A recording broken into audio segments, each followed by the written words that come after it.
Our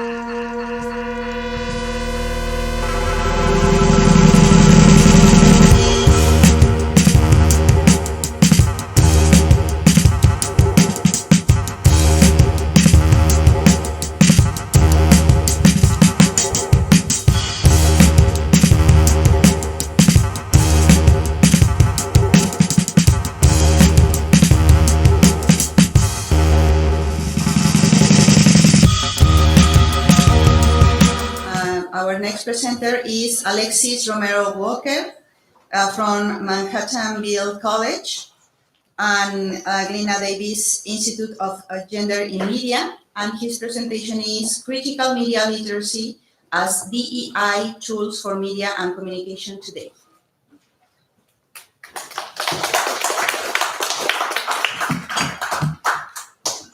Okay, hopefully I can figure this out.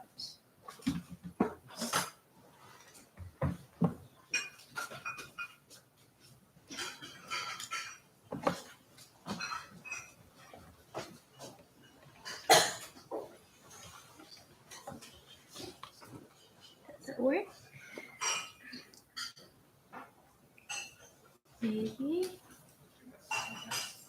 Okay. Me.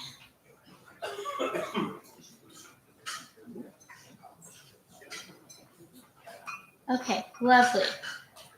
Hello, everyone. Thank you for having me. This is my first time to one of these, so I'm grateful to be here. My name is Alexis Romero Walker. I'm an assistant professor at Manhattanville College up in Purchase, and as said, I'm also a senior researcher for the Gina Davis Institute on Gender and Media, and I've met Gina Davis twice, which is exciting. My research is primarily around media literacy, entertainment, media, advertising, and DEI. Today I'm going to talk about media literacy as a tool for inclusive and thoughtful media spaces and communication practices. In an age where media communicates messages to us at nearly every moment of our lives, this is more important than ever. So bear with me as I dive right into one of our current most difficult topics to talk about. So on October 11th of this year, Justin Bieber posted on his Instagram story a post created by a Christian podcast that showed support for Israel after the terrorist attack that happened. The post, though, showed a photograph in the background that was actually a damaged building in Gaza with the text "Praying for Israel" pasted above the image. Jamie Lee Curtis posted on her Instagram a photo captioned "Terror from the Skies," accompanied by an Israeli flag emoji with a photo looking up at the sky with fearful expressions. The photo, though, was taken by a Gaza-based freelance photojournalist and actually shows Palestinian children. The celebrities quickly deleted or edited their posts as soon as it was brought to their attention that they weren't accurate. But there has still been more and more rampant spread of disinformation and misinformation regarding the conflict flooding the internet. A clip from a video game called Arma 3 claimed on different occasions to be a member of Hamas shooting down an Israeli helicopter, and also simultaneously being claimed to be an Israeli military agent shooting down a rescue helicopter. Another video has made its rounds as a claim to be part of the current conflict, but is really a woman being attacked in 2015 in Guatemala. The rampant spread of disinformation and misinformation has also led to horrifying physical consequences even outside of the war zones in Israel and Gaza, with increases in anti-Semitic and Islamophobic actions. Days after the conflict, 6-year-old Palestinian-American Wadia Al-Fayoum was stabbed 26 times by his family's landlord. He was killed, and it was ultimately found that it was a result of his family being Muslim. Additionally, Axios reports that between October 7th and 23rd, there were a reported 312 anti-Semitic incidents, with 190 directly linked to the war in Israel and Gaza. What Justin Bieber's and Jamie Lee Curtis's misinformed posts do not point to is the real emotional feelings that people are experiencing in relation to this conflict. Their posts don't give me the feelings I gained when I was walking my dog and I overheard a man crying on the phone, checking to see if his family in Israel was all accounted for. Their posts don't supply the connection I gained when helping my Muslim student withdraw from a class because his body physically could not handle both completing his schoolwork while also feeling the weight of the people in his home country now being in danger. With that, I fear that the urgency to share information online and to make sure it is known that you support a particular issue to the point of spreading mis and disinformation overly contributes to our expectations of performance on social media and directly goes against what situations such as this call for, which is empathy. So, taking it a little over, as a reminder, media literacy is the ability to access, analyze, evaluate, create, and act using all forms of communication. This is distinctively different than information literacy and digital literacy, where information literacy is more focused on locating relevant and correct information, and digital literacy focuses a little bit more on understanding the medium and digital tools. Media literacy combines the two, teaching audiences how to use digital tools while also thinking critically about how information is created and shared. Critical media literacy takes this even a step further by engaging with critical inquiry in terms of media ownership, production, and distribution with a great focus on power and hierarchy. So in and of itself, media literacy and critical media literacy do not necessarily invoke conversations about empathy and understanding, but they certainly can help in providing tools to get us there. This is because having conversations around why media is made and shared, where it gets information from, and how power structures and hierarchies are used in media to create norms are all steps toward having empathy for those that may be misrepresented in media. We might also consider the importance of topics around diversity, equity, and inclusion. While these terms may just sound like hot-button ideas that are used only to support large institutions in their outward pretend performance, where they disguise their companies as doing more for diversity than they really are, the concepts around these terms are still helpful in being applied to methodologies that impact forward thinking and empathy learning.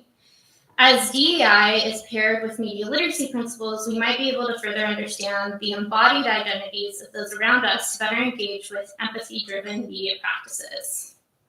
For example, as a media communication professor, something I talk to my students about is the normalized setup for three-point lighting. While many experts and beginning media textbooks will explain that three-point lighting is the ideal lighting for an interview setup, most fail to address the fact that such a lighting setup only works for people with white or light skin. This setup used on a Black person leaves them poorly lit and difficult to see. Now, what most practitioners will do to fix this problem is simply put the lights closer to the subject. Now, as many of you probably know, you're artists, lights are very hot. If you sit in front of them for extended periods of time, you get sweaty, uncomfortable, and might even experience spotty vision. So when doing this, the subject begins to be uncomfortable and must have a less comfortable bodily experience than, say, their white counterparts.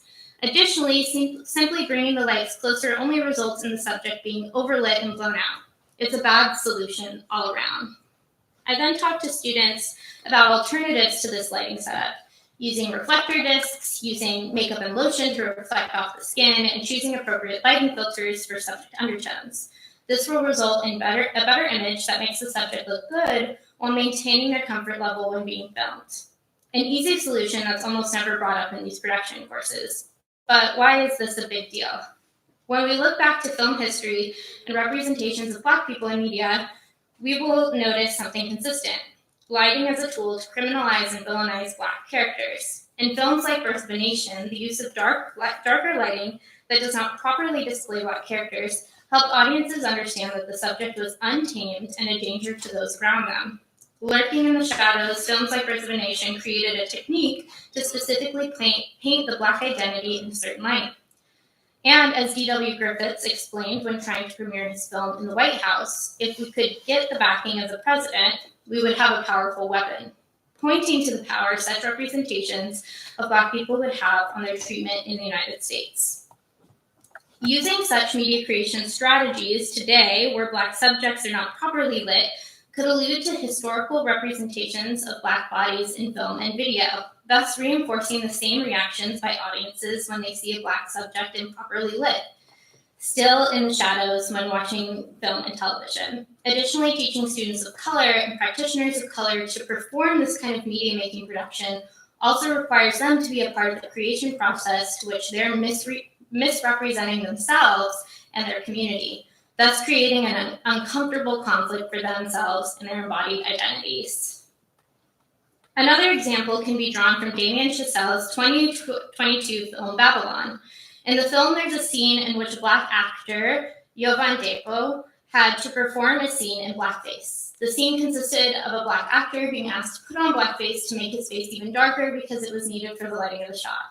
He is shown in obvious discomfort as he performs for the scene, wipes off the coal from his face, then turns in his badge, indicating he will not be returning to the set after the experience. The scene was meant to show the dark realities of what it meant to be a Black performer in Hollywood in the 20s and 30s. While the moment in the film may be powerful, it still required the actor to perform the same thing, put on blackface during his performance. Similarly, actors of color have been asked to perform those stereotypes over and over again in their roles, and they have even been rewarded for it. Hayden McDaniel's acting is burned into history as her performance for Gone with the Wind represents the first ever Black performer to be given an Academy Award. This was for her performance as a nameless maid playing the mammy stereotype. At the award show, she could not sit with the cast, but instead had to sit at a separate, distant table. Actor Lupe Velez became famous for her consistent performance in the sexy Latina trope, where she was often shown having a hot temper, speaking broken English, and being overly promiscuous. Post 9/11 Muslim actors have been forced to play roles in which they act as terrorists. Roles featuring Mexican men have often been limited to cartel and gang workers. In all of these roles, these actors must consistently grapple with their embodied identities, physically engaging in environments and performances that negatively represent who they are and what community they're a part of. When we consider the realities of embodied identities, or the real physical reaction that comes with marginalized people being presented in the media in particular ways, we can hopefully more fully engage with conversations of empathy. Recently, there's also been a spike in anti-trans rhetoric online and in physical settings. This comes more specifically with the ban of trans children from sports in many states. Now, 23 states have legislation that keeps trans youth from engaging in competitive sports play, a type of activity that has many benefits beyond athletic abilities, such as community building, leadership training, and learning how to work as a team.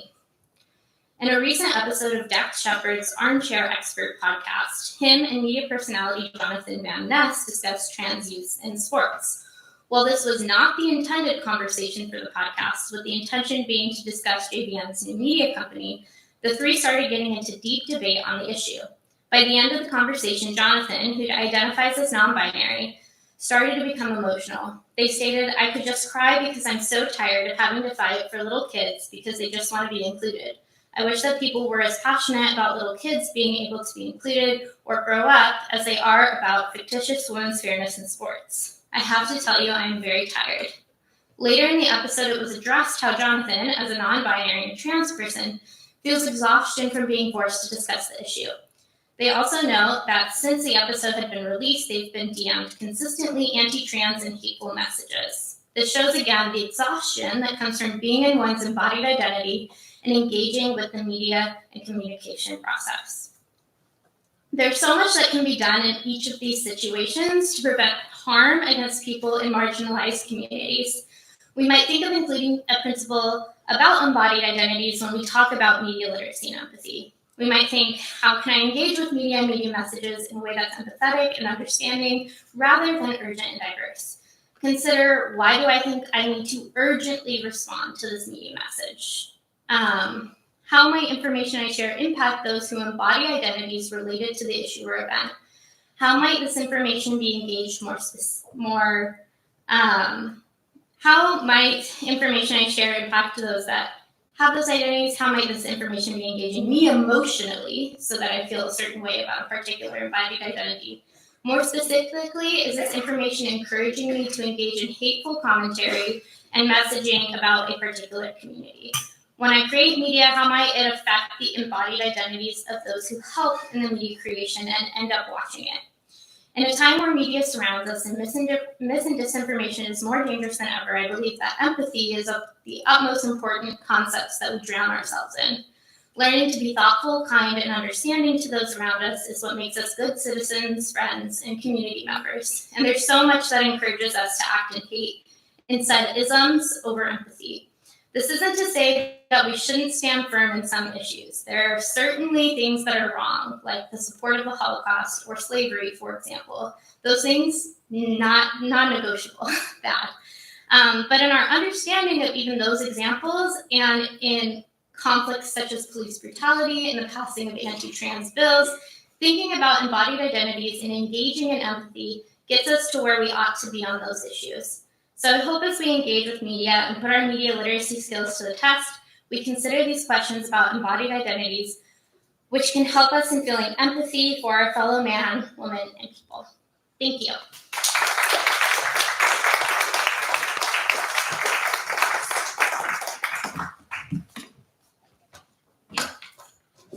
Thank you very much, Alexis.